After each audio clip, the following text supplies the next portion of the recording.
All right, welcome. So we're going to start talking about chapter 7, getting into the real stuff. So we're done with the math. Now we're going to talk about quantum states and qubits. So section 1 of this chapter, the author says, hey, okay, we've kind of hinted at this. Now we're getting into it.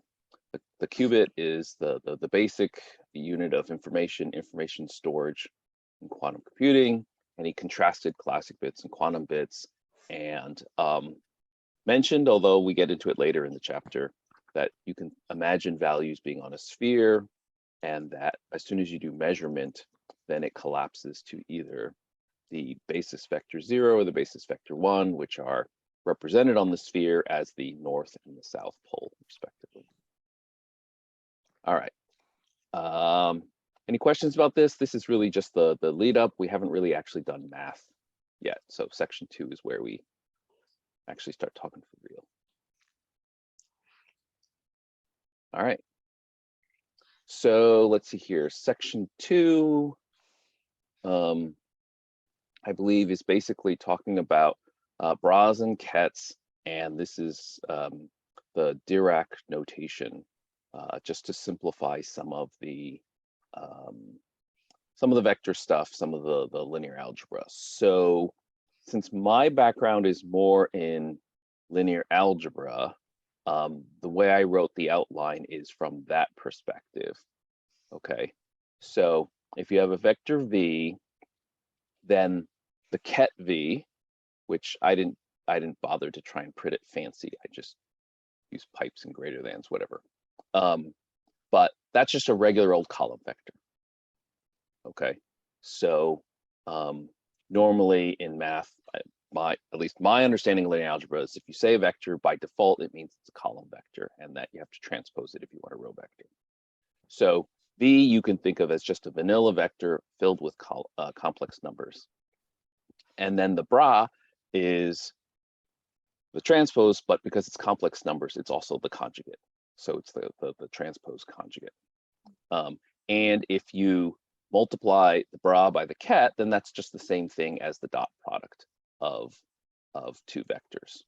So whereas linear algebra with real numbers, you always see, like, you know, vector 1 transpose vector 2, and that's the dot product of two things.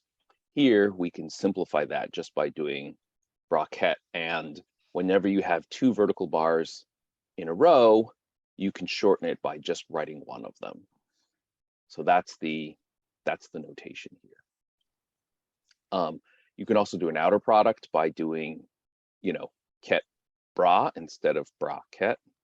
And so then he also introduces, okay, again, the normal vectors are column vectors, which is why you'll see kets mostly. You only see bras occasionally when we're doing, you know, some type of multiplication on the left or whatever.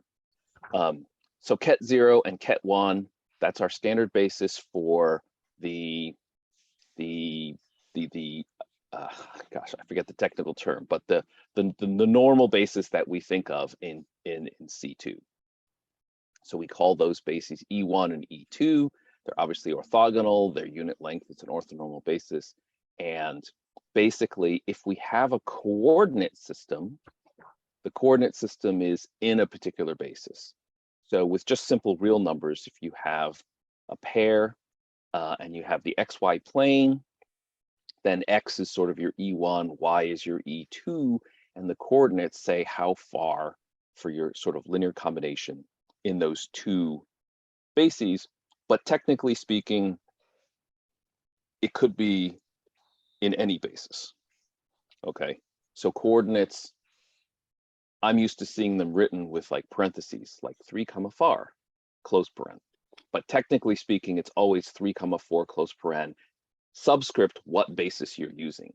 It's just so often we use the default Cartesian basis that people don't bother writing like 3, 4, close paren Cartesian, you know. All right, and so importantly, this is the computational basis, and so this is where we extract 0 and 1 out of our qubits when we measure them. And so then he gets into multiplication of bras, kets, matrices. I think, generally speaking, they work the same as linear algebra anytime you're multiplying row vectors, column vectors, matrices, and such. All right, let me pause there. Any questions? I know some may not have as much linear algebra background. I see in the chat there's some comments, and so let me just pause here and see.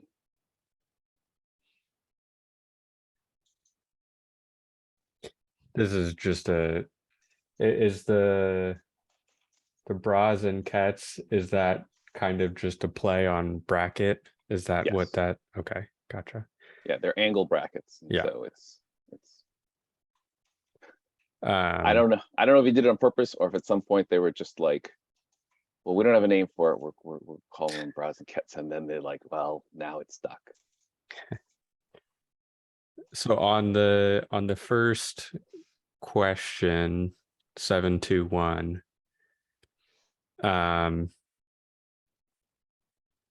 I know that it's not strictly just 1, 0 and 0, 1 for the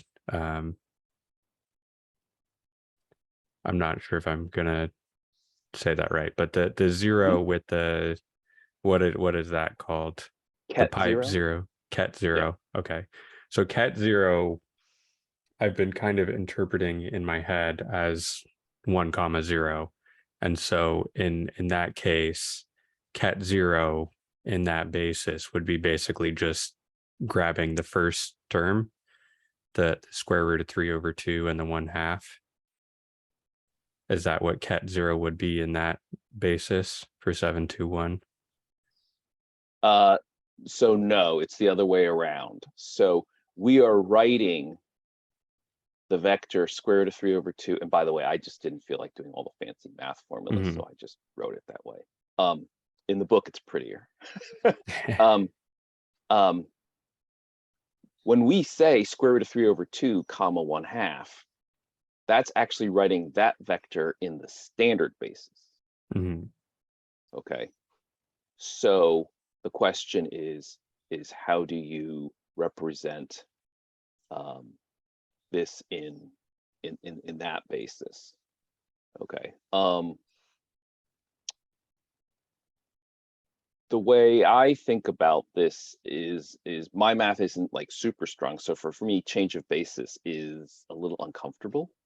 But one of the things that we do in machine learning a fair amount is we do project a vector onto another vector. Okay, so if you were just projecting any vector onto the vector square root of 3/2, 1/2, what would you do? You would take the dot product of those two in order to get the length, the magnitude, and then you do it in the direction of that vector, right? And so then if you can do that for one vector in the basis, you can do that for the other vector in the basis. All right. I don't know if I should pull up the whiteboard or if you guys can just watch me waving my hands, but so when I do the dot product, I think of it as like a row vector times the vector of interest. Okay. But you can also imagine that if you had, instead of a single column vector, you had many of them arranged in a matrix, then when you matrix multiply, you're just doing the dot product one column of that matrix at a time. So instead of saying this thing that I'm comfortable with, which is that we take the dot product to project our vector onto a basis, we can line up the basis into a square matrix, and then we can multiply our vector by that square matrix. And that's the same thing as basically like taking separate dot products. Okay. There is a catch in the sense that when you're doing this in the general case, the length of your vector that you're projecting and the length of the vector that you're projecting onto might not be 1. So the full formula is you dot it and you divide by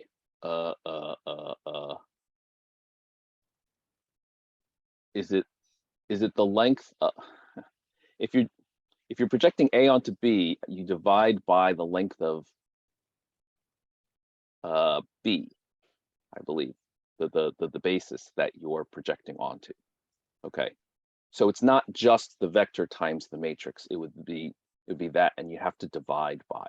But because this is an orthonormal basis, and you know your bases are length 1, you don't have to do the extra divide by 1 step. So I saw thumbs up earlier, but please check me and correct me if I say anything wrong. But so I believe what you can do is you can basically line up your bases as a 2x2 matrix, and you can right multiply any given vector by that in order to do the change of basis, because they're already length 1. It's orthonormal, and so that's basically your 2 dot products will just pop out as a result as a new column vector, or ket in this case.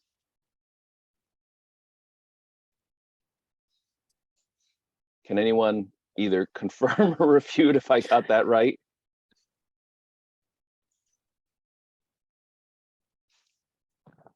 All right. Yes, Thank it is you, Dennis. correct. Yes. Okay. All right. So so trivially speaking, if you line up the standard basis, you just get the identity matrix, which is why trivially speaking, converting from the standard basis to the standard basis, you're just multiplying by the identity matrix, and because the coordinates are already in the standard basis. But technically speaking, the math still works. Mm-hmm.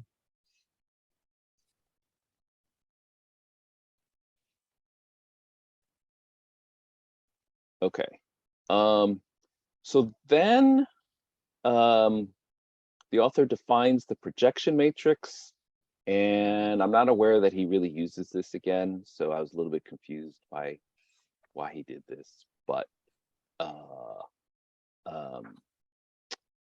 what I can tell you is that if you have a simple projection matrix PI, and so that's just the basis E sub I crossed with itself. Basically, you get a matrix that's all zeros with a single 1 on the diagonal on the ith row column. Okay, and in the standard basis, all that's doing is extracting that one number when you multiply by that. And so that is basically doing what we were just talking about, where you can like convert bases, except it's not doing the full conversion, it's just extracting one thing. And so then he says, like, you can do this with multiple. You can have, you know, P of 1, 3, and it'll project onto 1 and 3. And if you have all of them, then it just becomes the identity matrix. I don't exactly know why he went into this. He does talk about projections. So maybe this was supposed to be a introduction to projections, but I'm not sure.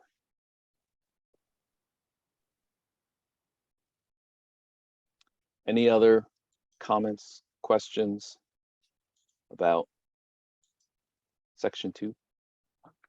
Okay, I don't know if this is a section 2 related question, but it's related to the representation of the qubit. Mm-hmm. Okay, so basically we've considered the 0 ket as the north pole, and the 1 ket, or I don't know if it's 1 ket in the north pole, and the 0 ket is the south pole. But at the same time, we're considering them as 1, 0 and 0, 1 as vectors, right? Mm-hmm. Okay, but if we would like to see it geometrically on the plane, it should be like 0, 1 and 0, -1 to have north and south pole. I'm not. I can't understand this. Yep, that's a very fair question. So we haven't gotten to that yet. That's going to be in the block sphere section, and that's actually a very good question. He has not explained the sphere analogy at all. So at this point, if this is all you've read, it shouldn't actually make sense. All right. Any other questions? Okay. So section 7.3 starting to again remind us about the math. And so the qubit,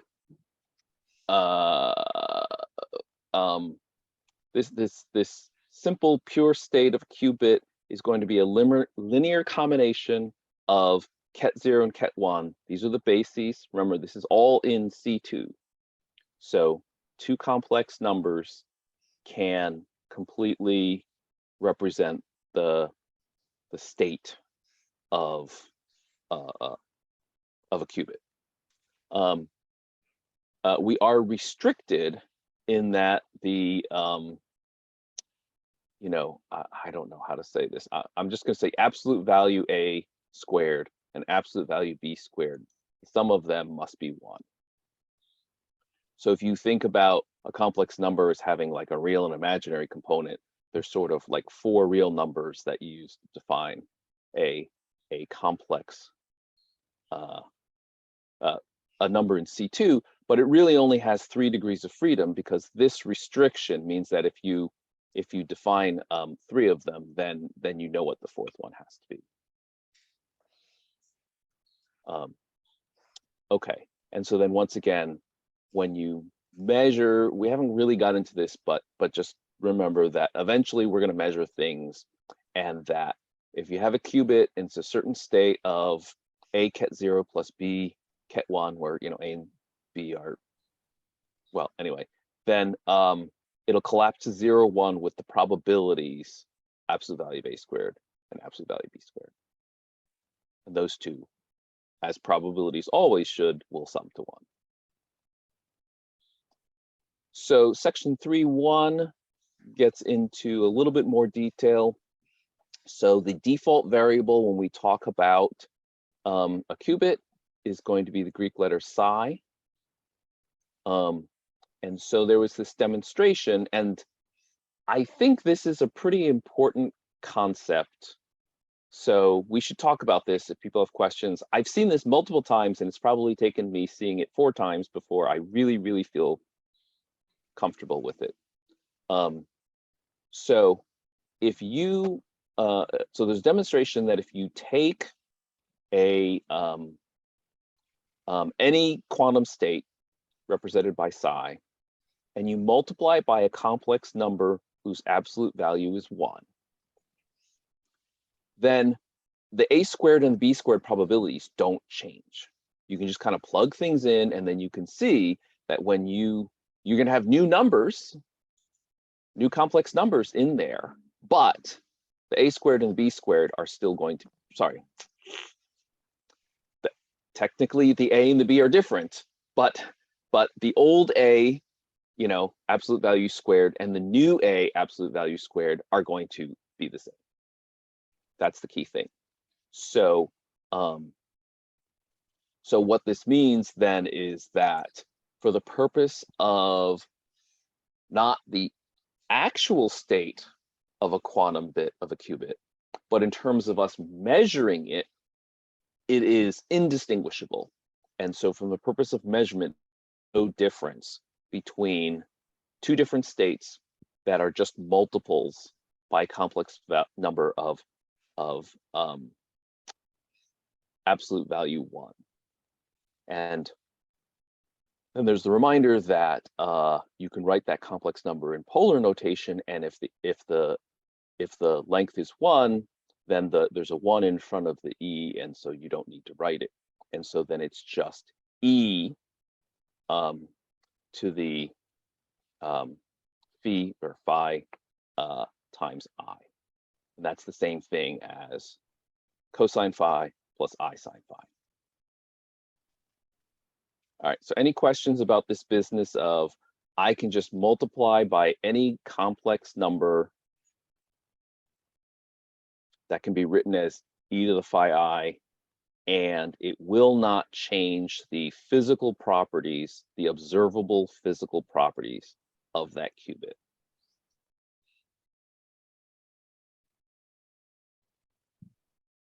All right. Then Okay. Yeah. Just a silly question. I don't know why it's like in C space. Like I know it's a definition, but is there any answer to why we are using A and B in C complex uh, space? Uh, um, so A and B are actual complex numbers. They don't have to be real. So when I say it's a linear combination of A ket 0 plus B ket 1, A and B don't have to be real. Wait. Yeah, I'm pretty sure A and B don't have to be real. They can be complex numbers. It is taken from string theory. String theory in physics is very weird thing because we cannot show that it actually works. The same as with these qubits. As soon as I observe it, it looks different. But it explains, somehow it explains microphysics, microcosms. That if we accepted that it works this way, why we are not looking, that somehow it gives us actual correct result, in, well, more or less correct result in practice. And the thing is that All right, so Maya, I'm gonna ask you to pause for a second because I'm not sure I understood your question, Karam. So I don't know if we're actually answering your question or if your question was slightly different. Sorry, Maya. Okay, so yeah, my question is actually why A and B are in the C plane or are complex numbers. So why don't we use just the real plane? Is there any property of the qubit that just is gonna work while using A and B in the complex numbers? I don't know enough physics to give you a deep answer. I can tell you that it won't work if you just say qubit is represented by two real numbers. I mean, I know that, but as to should it be C2 or should it be something else? I don't know. Okay, that's cool. So it's like a definition, like we should At use this, yes. At this point, you should just take that as a definition. It's, okay, great. It's two complex numbers. Hypothetically, you know, anything you can do with two complex numbers, you can do with four real numbers, but then you have to have these special properties of, you know, how the four numbers are related, and those are the exact same properties as the real and imaginary components of a complex number. So just use darn complex number. Okay, that's cool. If you're wondering why we didn't see complex numbers before in physics, actually, you can consider electricity as a combination of a real and complex part. And it will work. Yeah, gonna blow my head. So I did a little bit of a YouTube rabbit hole, and I actually watched this one video. I thought this guy was very good, but one of the things he said is that negative numbers aren't really real. You can't touch -2 apples. And so if I say, you know, you gave me -2 apples, what we really mean is that I gave you 2 apples at some point in time, past, future, whatever, you know. And so we always get rid of the negative sign before we turn it into a real world phenomenon. And if you end up with a negative number, something has gone wrong, and this is not actually real. So I can't own -2 acres of land. That's just not possible. Okay. And so in the same way, these imaginary numbers, they can never describe a real world scenario. How this math professor explained it is, if you use algebra and you just positionally keep things lying around with the properties that we've described, then once you get to a final answer, you should always have the property that the thing that you made up is gone. So he said for negative numbers, there's various properties like the negative of a number plus itself equals 0. You know, And if you just keep all those properties and you follow all the rules, you can treat the minus sign basically not as something that means something, but just as an arbitrary symbol that has these properties for addition, multiplication, and so on.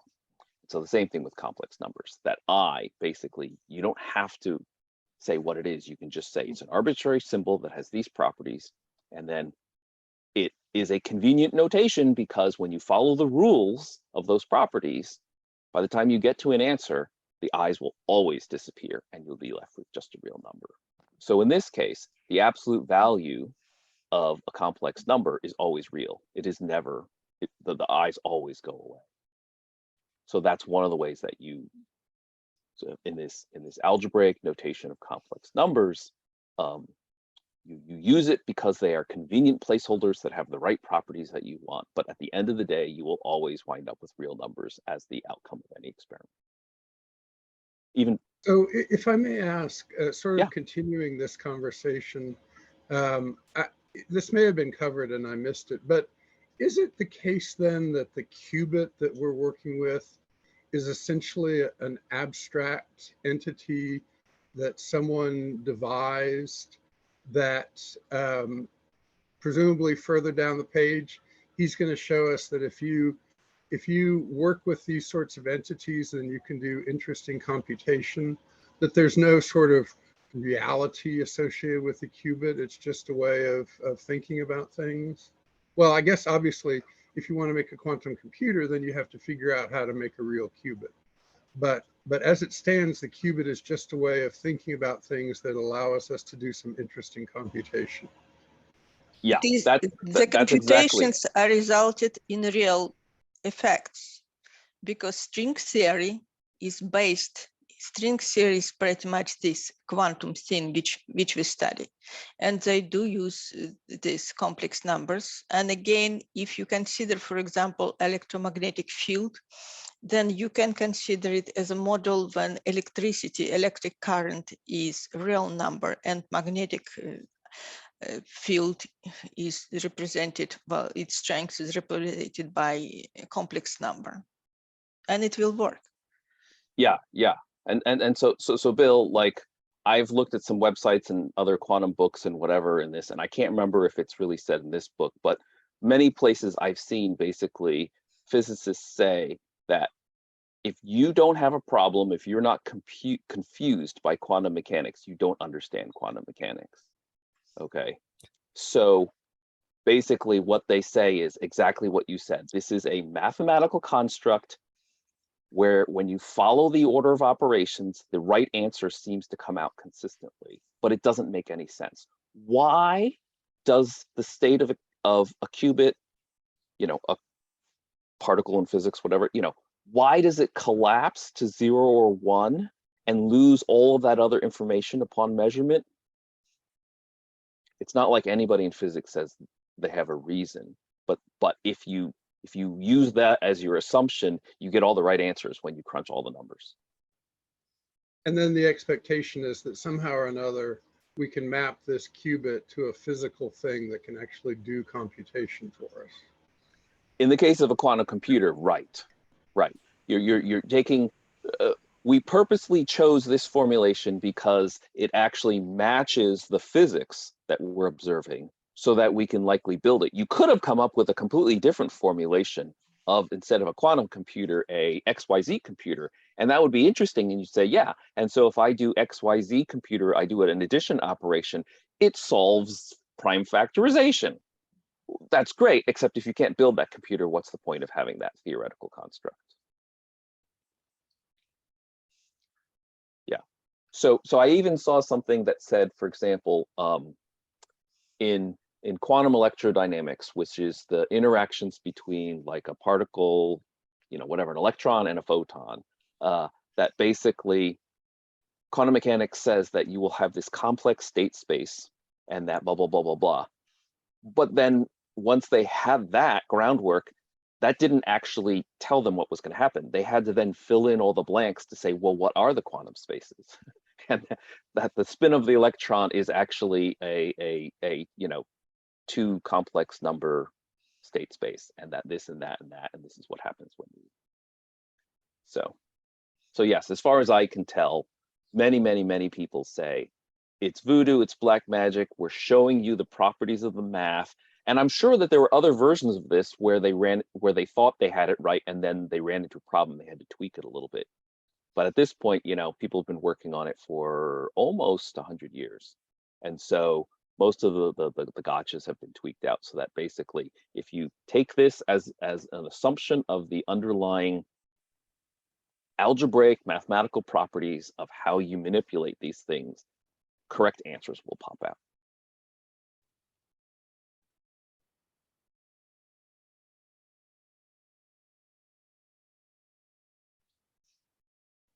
Okay. So then there was this other thing at the end of I spent a lot of time on section 3.1. There was this thing at the end of section 3.1 that says, in polar notation, we can write the state of a qubit psi as R1 times ket0 plus R2 e to the phi I times ket1. And I can't remember if at this point they say that R1 is real. It's not complex. But if they don't say it here, they certainly talk about it later. And so I'm just going to throw out that if you gave me two arbitrary complex numbers, 1 times 0 and 1 times ket1, in the case of a qubit, now remember, we're not saying in the case of the actual like physical system, like the spin of an electron or whatever, okay? But if we're talking about a qubit, implicitly, we always say we only care about its measurement properties. So that means that this thing up here, where is it?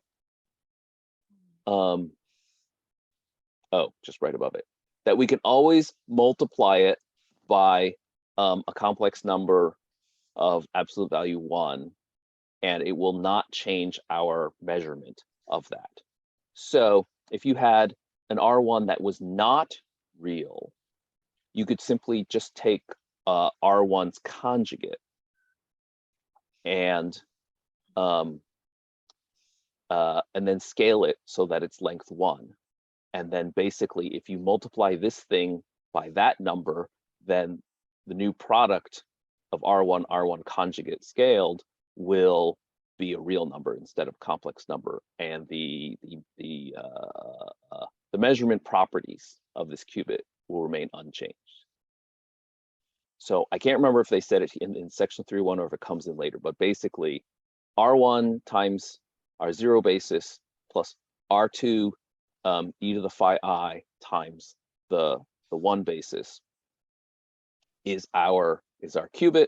And if you want, you can have R1 be limited to real. So in this case, if you think of it as like 4 real numbers representing, you know, 2 complex numbers, one of those is always 0. So that number can we can always find a value of theta, which is between 0 and pi, such that R1 equals the cosine of theta over 2, and R2 equals the sine of theta over 2. So if theta is between 0 and pi, then half theta is going to be in the first quadrant. So first quadrant means that we have all positive numbers. So now R1 is going to be not only real, but it's going to be a positive number. R2 is going to be, in this case, also a positive number. And then we're going to have this e to the phi I that gives us potentially both real and imaginary, depending on what phi is. Okay, and again, this is taking advantage of the fact of that whatever, right? That the magnitude has to be 1. This formula here, where is it?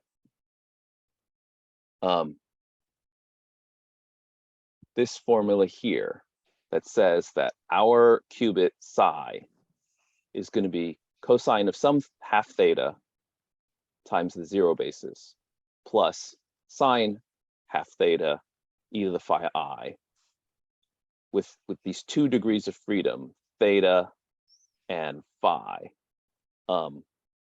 That is going to be used for this block sphere thing that's coming up, just so you know.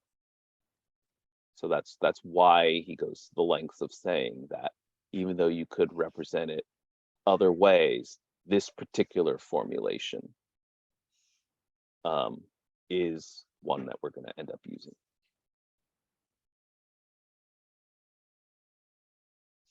All right. Okay, just want to mention that sine squared and cosine squared, as you remember, should be 1. That's what we want, right? The square is always sum to 1. Yes. So if we consider one of the numbers as a cosine, we can always compute the sine using this formula, and we can use inverse trigonometric functions to find theta. Yep. Just, I somehow feel uncomfortable that he didn't say it. Okay. Yeah. Yep. Pythagorean theorem, very useful, right? Mm-hmm. And so in particular, they're limiting this to the first quadrant. They're saying that theta over 2 is between 0 and half pi, so that these are positive numbers. And the trick that allows us to do this, again, is that we can multiply by any complex number with length 1 and have the same properties of the qubit. Not the underlying properties of the quantum state, but just the observable properties of the qubit. And so I don't quite have my head fully wrapped around it, but there always will be some complex number you can multiply if, say, one of these or the other is negative, in order to get them to have a quantum state that has the same qubit properties, but with all positives.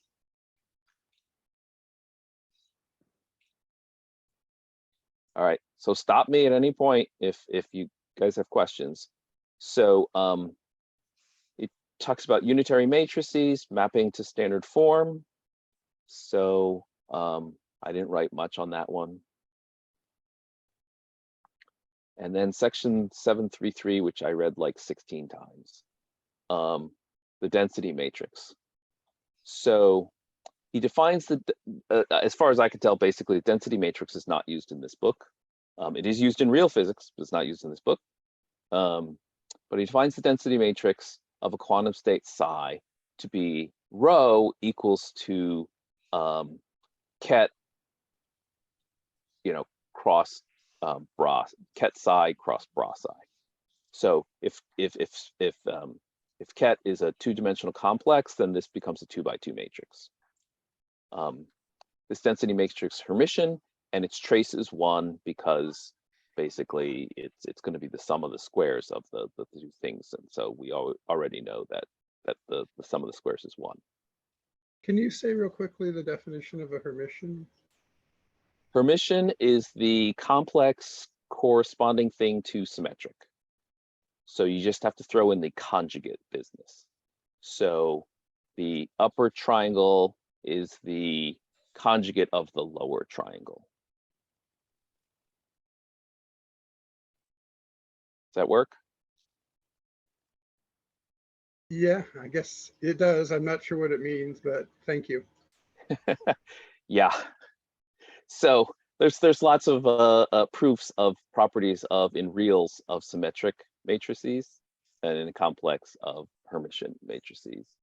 I don't know that it's important, but it is Hermitian. So he shows that if you're given the density matrix, obviously you can calculate the density matrix from a ket because you just outer product it with itself. He shows that you can recover the original ket from the density matrix in either Cartesian coordinates or polar coordinates. In Cartesian, it's pretty straightforward because the diagonal actually just has the squares of the 2 numbers. And so basically you can just take the square roots of those and that's your original number. And then you can even ignore the 2 off diagonal representations. So I did a little bit of looking at some websites, whatever. And so what I wrote here is it looks like, so he's showing that there's no loss of information, that if you have the density matrix, you can recover the ket. If you have the ket, you can calculate the density matrix. So it's just an alternate representation. There is this bonus though. So I don't really understand. I saw one example, but basically, if you had a linear combination of kets, if you said it's 75% going to be a particular state, call it the plus state, and 25% going to be the minus state. For those of you who know, this is not superposition, which we're going to talk about later. This is literally just a linear combination. So true, no, whatever, just true probabilities that like there might be, the example I saw was just noise in the system that causes it to flip. And there's an X% chance that it just flips, okay? So then you could say, I have 75% chance it's plus, I have a 25% chance it's minus. Now I'm gonna pass it through some gates and some circuitry and what's gonna pop out. The way you can do that is you can take what if it's plus, do all the math, and then you can say what if it's minus, do all the math, and then you take those two answers, you multiply the first one by 75%, the second one by 25%, and you sum them. And then that will give you the correct observed properties of your outcome. If, however, you use this density matrix, you don't have to do two passes through all that. You can actually take the density matrix for plus, multiply it by 0.75. You can take the density matrix for minus, multiply it by 0.25, sum those two matrices to get a new linear combination 2x2 matrix, and you do all the calculations just once.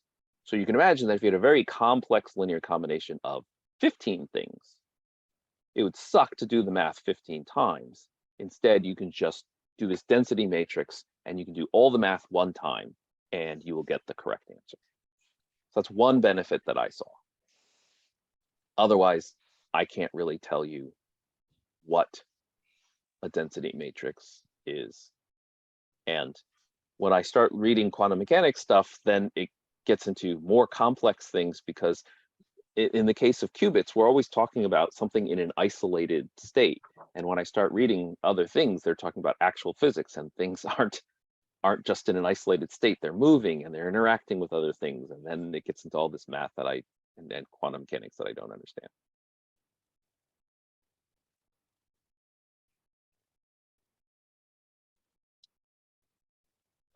Question 731, what is the determinant of the probability matrix? So bra psi, ket psi. So the determinant is always 0. I don't know if that's meaningful.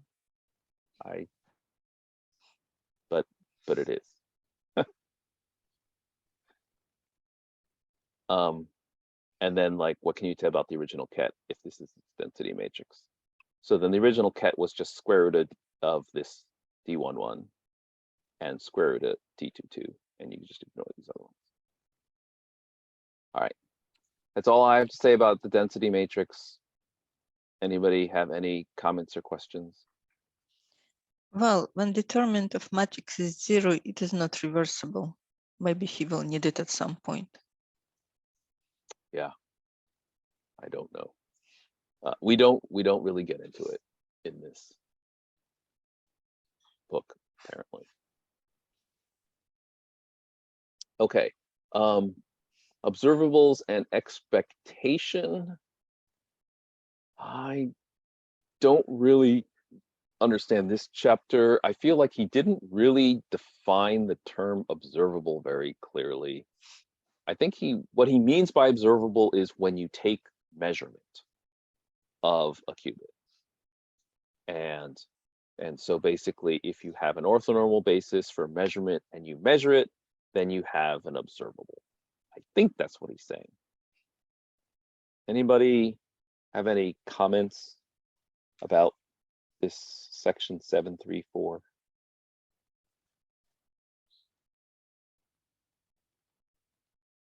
All right.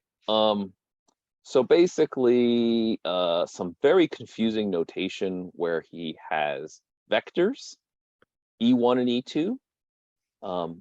So these are ket E1 and ket E2. These are your basis vectors.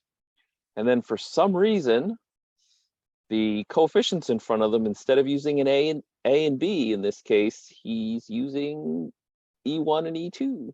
So you have to look really closely. Is my E1 inside a ket, or is it just, is this a constant or is this a vector? I think we will use this later when we want to actually calculate the probabilities for some complex qubit state, and you can use this, but I'm not really sure. And then ultimately, where's the big equation? He uses the same notation for eigenvectors and for eigenvalues. Yeah. Which is confusing. Yes, it's just one of them's in kets and one's not. So the bottom line is, if you have a I think if you have a matrix A, sorry, if you are going to observe a qubit, and the qubit is called psi, and your basis vectors, okay, are called E1 and E2, and since they're vectors, they're kets. So you have your qubit is ket psi, your basis is ket E1 and ket E2. Then what is the expected value? So this is not an individual measurement, right? An individual measurement, you're just going to get 0 or 1. The expected value is the, this is not mathematically precise, but I'm just saying it's the average result over time if you did a gazillion observations. So the expected value is just the dot product of ket E1 with ket psi. That's the, sorry, and then you square it, okay? That's the constant that goes in front of your E1 result. That's the probability of your E1 result. And then E2 dotted with psi, square that. That's the probability that you're going to get the result E2. So I think this is ultimately saying sort of the same thing that we've been saying in the standard basis. In the standard basis, you just say, you know, it's AE1 plus BE2. The probability of E1 is A squared and absolute value A squared. And the probability of E2 is just absolute value B squared. But in this case, E1 and E2 do not need to be the standard basis. They can be any basis. And so if you want to calculate the measurement in some other basis, you can use this formulation, or kind of the question you asked at the beginning, Ryan, or I can just do a change of basis. Well, how do I do a change of basis? I do the dot product with the two basis vectors. So I think this formula is not, it might look really gnarly, but I think in the end, this is really just sort of saying, yeah, so if I want to know the expectation in some other basis, what you got to do is you got to dot those basis vectors with your quantum bit psi. And if you do that, then basically when you dot it, then, and again, because this is an orthonormal basis, they're all length 1. So then you don't have to divide by the norm of E1. So you just do the dot, and that's the probability of getting E1, and then you do this dot, and that's the probability of getting E2. I think that's section 734.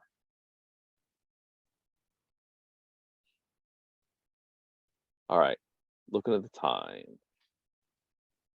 So if there are any questions, I'm going to get to the block sphere. So sections 7.4 and 7.5. Okay, so he wants to explain the block sphere, but he wants to start simpler. And so he shows that if you have the unit circle minus the point at the tippy top, the 0, 1 point, that you can do a very simple one-to-one mapping of every point on the unit circle onto the line y equals -1. And he showed how, like, basically, if you just take a line that starts at 0, 1 and you draw it through that point on the circle, that eventually that line will hit the line y equals -1, and that's what you map it to. And he showed you can map from the circle to the line, and technically you can also map from the line to the circle. Conceptually, it's the same thing. In terms of math, maybe there's whatever sines, cosines involved, it might get a little bit gnarly, but nevertheless, I've seen this before, so I find it fairly intuitive, the idea that every point on a circle could be that one point could be mapped to a straight line with an exact one-to-one correspondence. Every point on the line has an equivalent point on the circle and vice versa. Any questions about that? Okay. I wasn't the first time I read that, I wasn't understanding the concept of the projection, because it seemed to me, I was thinking of it originally of the projection of just like map all of these points directly down, and it seemed like it would just basically crush the circle. And so I just reread that earlier, and now it makes sense that you're going from that top point through one of the points on the circle to the line, basically. Yep. Yeah. Okay. And so actually, like, the bottom half of the circle gets mapped to a very short portion of the line. Mhm. And, the part near the tippy top of the circle gets stretched incredibly to the vast majority of the infinite real number line.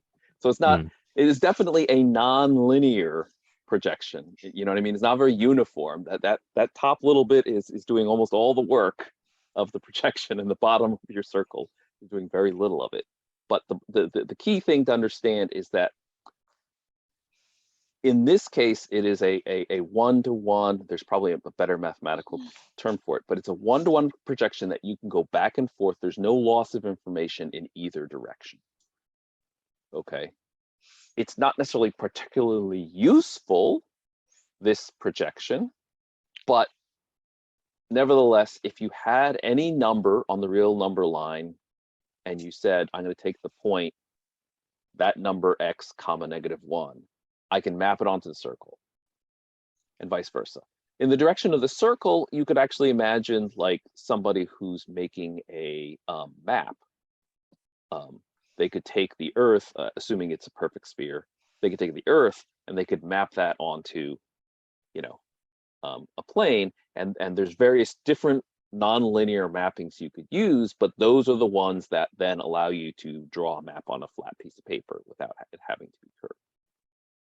Okay, so in this case, the author does not explain why, but basically in section 7.5, he says, we are going to take complex numbers, C2, which, if you think of the real and imaginary as separate numbers, you can really say that this is sort of an R4. Okay, this is a 4-dimensional thing, complex numbers in C2.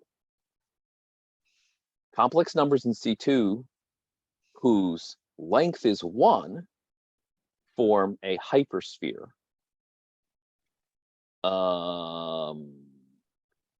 I don't know that I can formally define. I hope you guys are following the idea of the hypersphere. But so if you think of it as a hypersphere in R4, the surface of that hypersphere is in R3. Okay, I cannot visualize it. I can tell you that, the perimeter of a circle in R2 is always one less dimension. It's one-dimensional. The surface of a 3-dimensional sphere is a 2-dimensional surface. It's always one less. So the surface of a hypersphere in R4 is in R3. That's all the complex points of length 1. We can map those to the 2D surface of a sphere in R3. There was, by the way, a typo in my version of the book. It said R2. The sphere is clearly in 3. The surface of the sphere is in R2. Now, right away, you should be saying you cannot map a 3-dimensional something 1-to-1 to a 2-dimensional something. Okay, there has to be a loss of information there. Okay, and so they chose a particular mapping such that that thing we saw before, if you multiply by any complex number of absolute value 1, you get the same observable.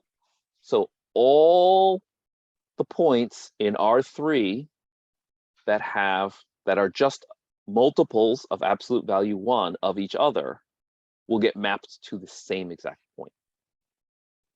Okay. Now, if you want to map it to something in R2, they could have mapped it to something planar. They didn't choose to do that. They purposely chose to map it to something round. And so you might ask yourself the question, why? I don't know the full answer to that.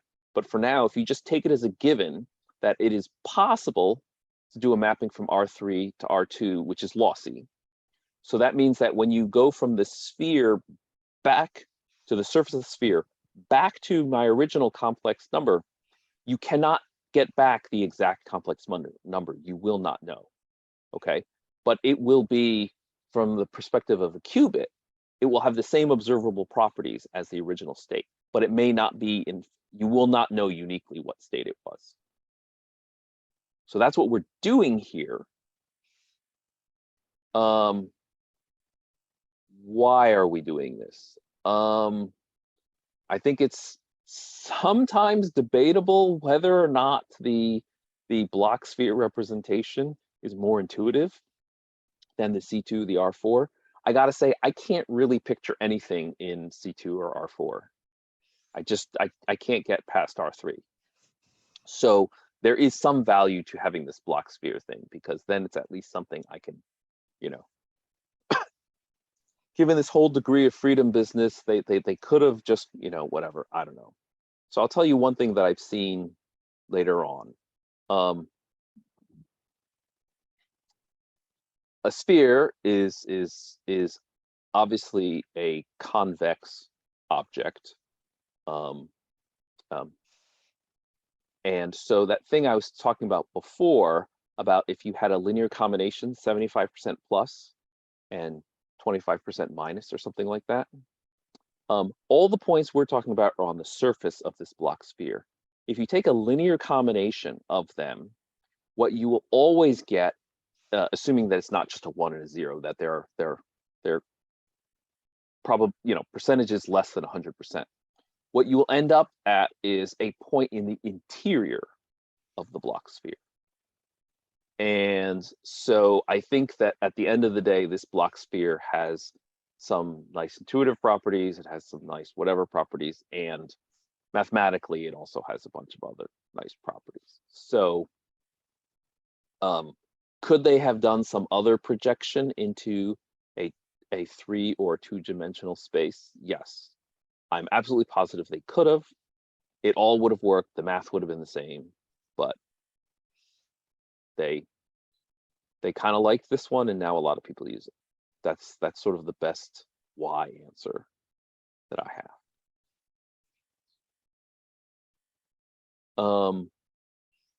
And then may I try and summarize what I thought you heard, because I'm still a little bit convinced or confused about where we start and where we end. It sounds like we start in C2.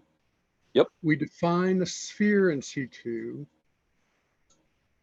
The surface of that. The sphere is technically an R4. Okay. So we define a hypersphere in R4. The surface of that. It is in C2 too, because you know, yes, but it's just not called a sphere in C2.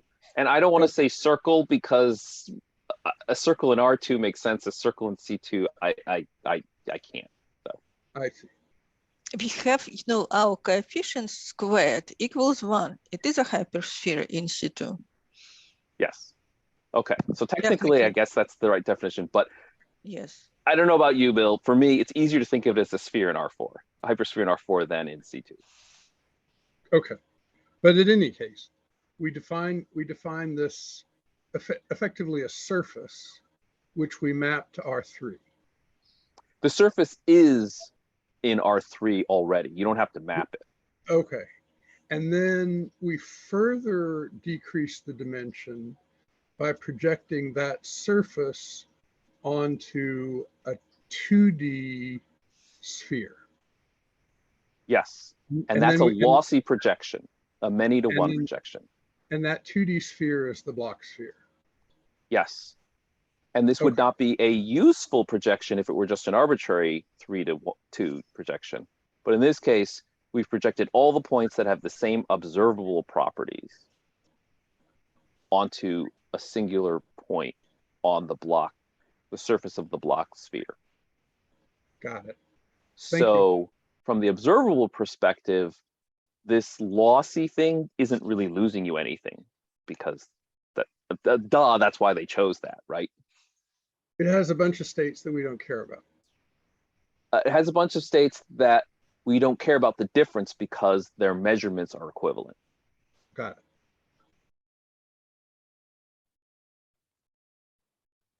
All right. I didn't actually put it in the notes, but basically in the chapter, what you see is this formulation. Where was it? This formulation right here.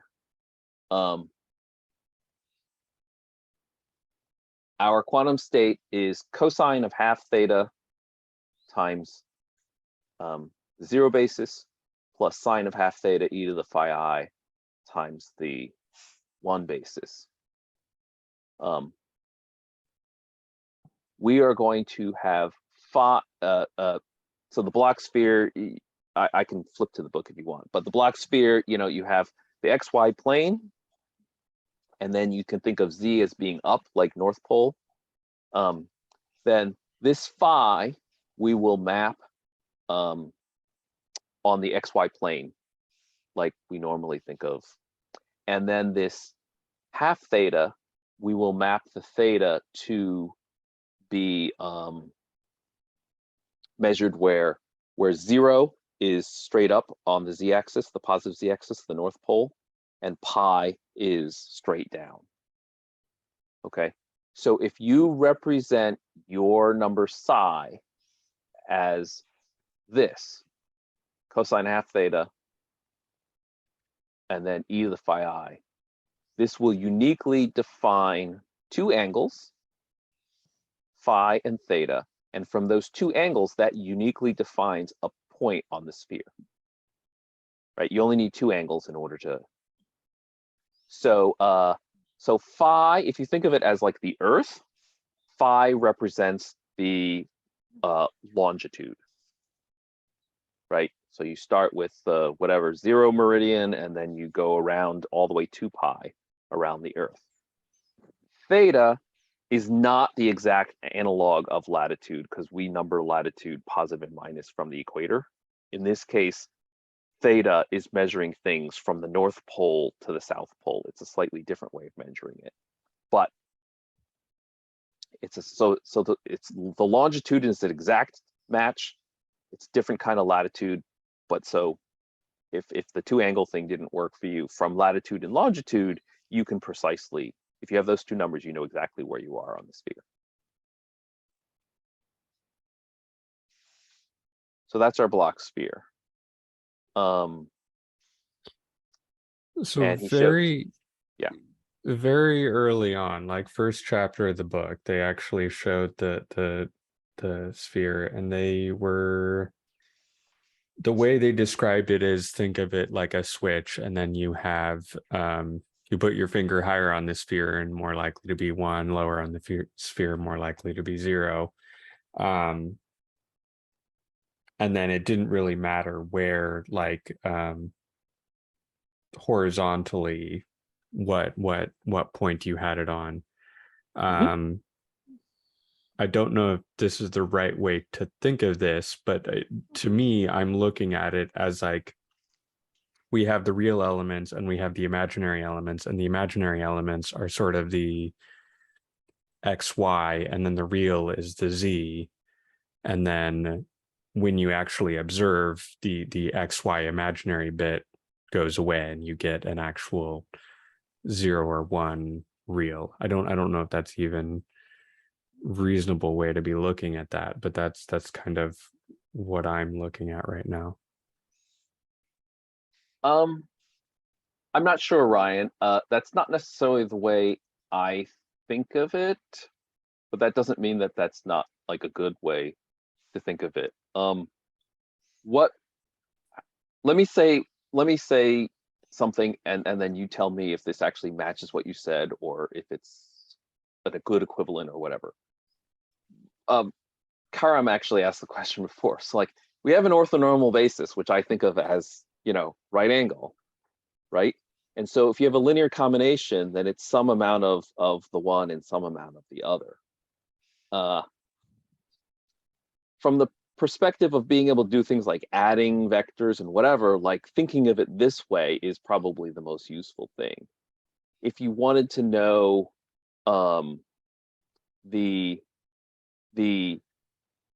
probability that you're going to get a 0 or a 1, it's not, I mean, clearly if it's on an arc, right, then the closer it is here, then the more you're going to get a 0. The closer it is there, the more you're going to get a 1. But it's not like super, I don't know. And then you also have negatives because it's absolute value, So it's not like super. It may not be super simple to say what it is, right? But so if you somehow took this and you took like the sine of the angle or the whatever, then you can sort of turn this arc into a North Pole and a South Pole, and then now it's sort of just the height. And so in that sense, I think it's a little bit easier to think about measuring your probabilities higher and lower and not having to deal with the two different dimensions. So I don't know if that's what you said or not, but that's sort of what they've done in terms of intuition. And so this is a nonlinear mapping. I still don't completely get like which parts of the mapping do what, but there's clearly like sines and cosines involved in this mapping, and so some things map sort of simpler, and other things the trig function does a nonlinear thing. I don't know if that was an answer, if that helped, if that didn't help. I think I need to think about all of this more. Yeah. So I don't have a good mental intuition of how a particular qubit state gets mapped onto the sphere. I feel like I'm pretty comfortable that I had 3 degrees of freedom, and once I took out the 1 degree of freedom for the multiple of a complex unit, I now have 2 degrees of freedom, and so I'm very comfortable with the idea that it is fair game to take any state and map it onto a 2-dimensional object. This happens to be a particular mapping, and it's mapping for whatever reason the 2 bases to opposite ends, and it's not just true for the computational basis. It's also true for the plus minus and for the whatever other one. What does it say here? Oh, the I and negative I. So that's all I got. Okay, so then I just have a question. So what are the in the block sphere, what are the x and the y and the z axes labeled? What are they labeled? They actually are labeled X, Y, and Z. Yeah, I understand that, but what do they represent? So the phi and the angle, or what in the so phi is in the XY plane. So the way we're used to seeing things, it starts at the positive x-axis, goes up towards the positive y-axis at half, then 180 degrees with the negative axis, and then 270 degrees is the negative y-axis. That's the normal thing. Okay, and then theta, for whatever reason, 0 is the positive z-axis, 90 is the equator, and 180 degrees pi is the negative z-axis. You can Google spherical coordinates. This is where they took the angles and their names. Oh, okay, great. Cool. And there was this question like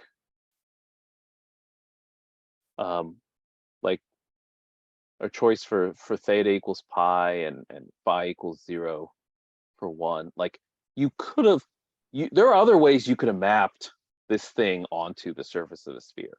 So there are some arbitrary choices, and apparently they chose particular ones because physicists were used to these spherical coordinates. And so they just said, we're going to reuse the thing that people are familiar with.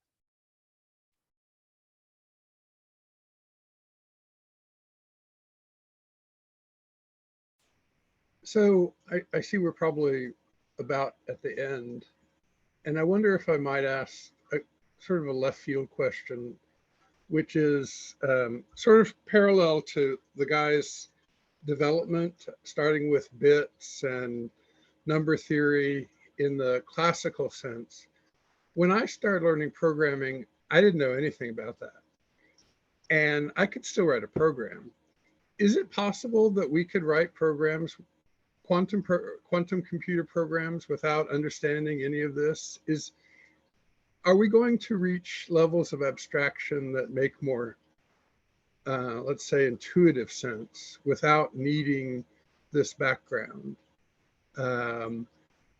And do the sorts of things that we as programmers typically want to do, with the given understanding that our answers are going to be probabilistic. So we won't like that because we're accustomed to getting nice, measurable answers. But given that everything we do is probabilistic, can I skip all this?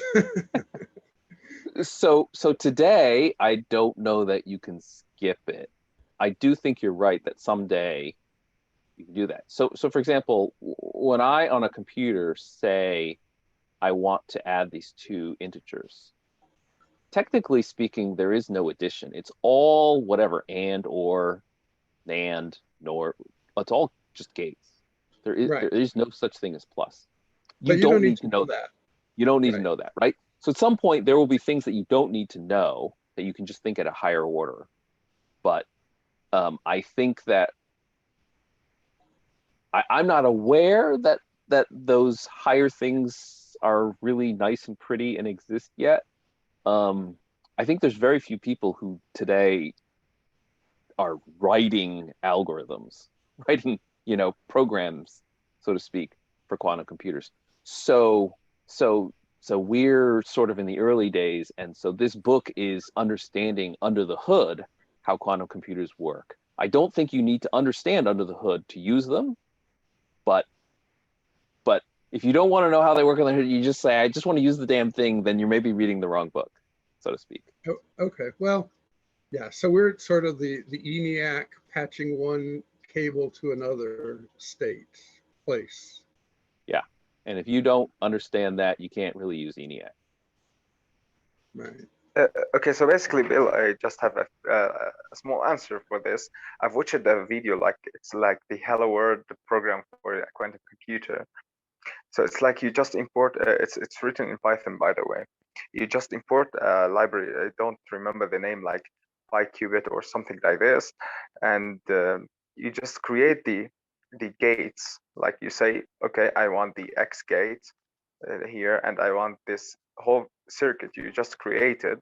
You don't need to know that gate is like a transformation and it's unitary and all of those things, but you just need to understand what is the X gate. For example, it's a NOT gate, so you can use it like this. So I guess all those particular definitions and all those technical things are not so needed when trying to code something, but it's like they are needed to understand the material, I guess. Yeah, I feel it's like a little bit in between, because you can look at the Python code to say, I want 4 qubits and I'm going to apply this X gate, just like he said. But why on earth? How would you know what gates you want? That's the hard part, you know. So like for example, if I just wanted to add 2, 2-bit numbers, you need something like whatever, like 6 NAND gates.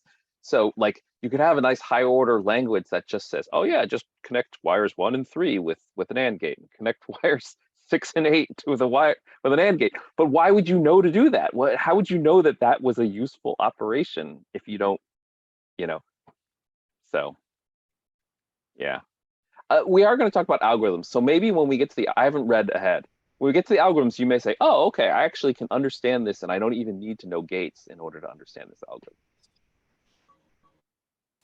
Okay, thank you. I mean, part of the reason I ask is that sometimes it's easier for me to work backwards from the understanding that I have done I equals 1 plus 3. I can map that back to an understanding of what I'm doing at the bit level.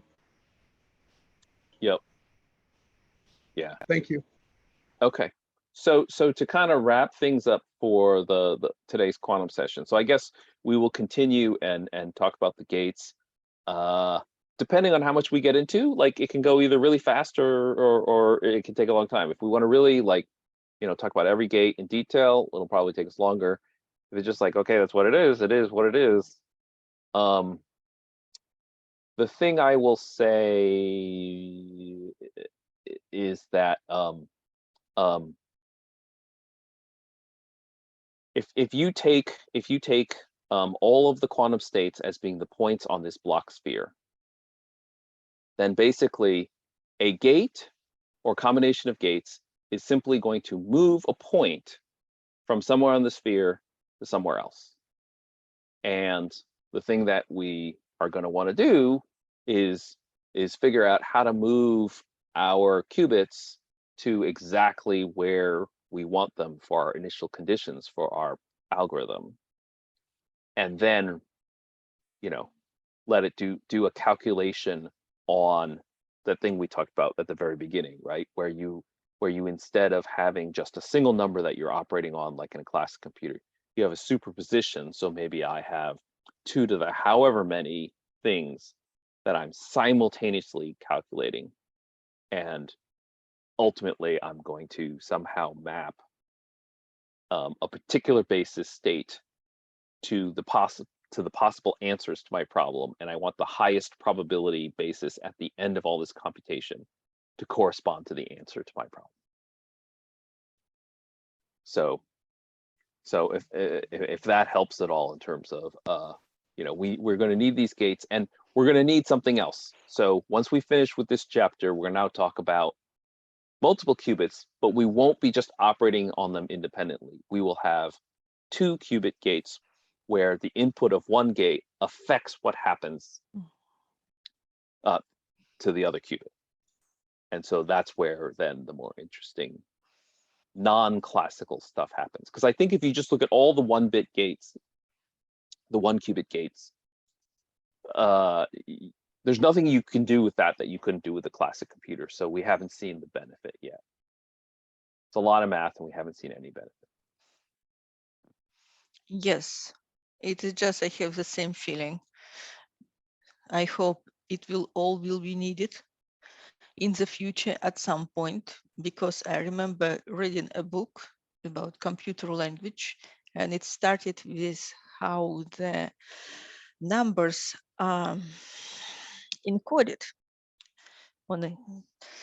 in a computer, on a hardware. And I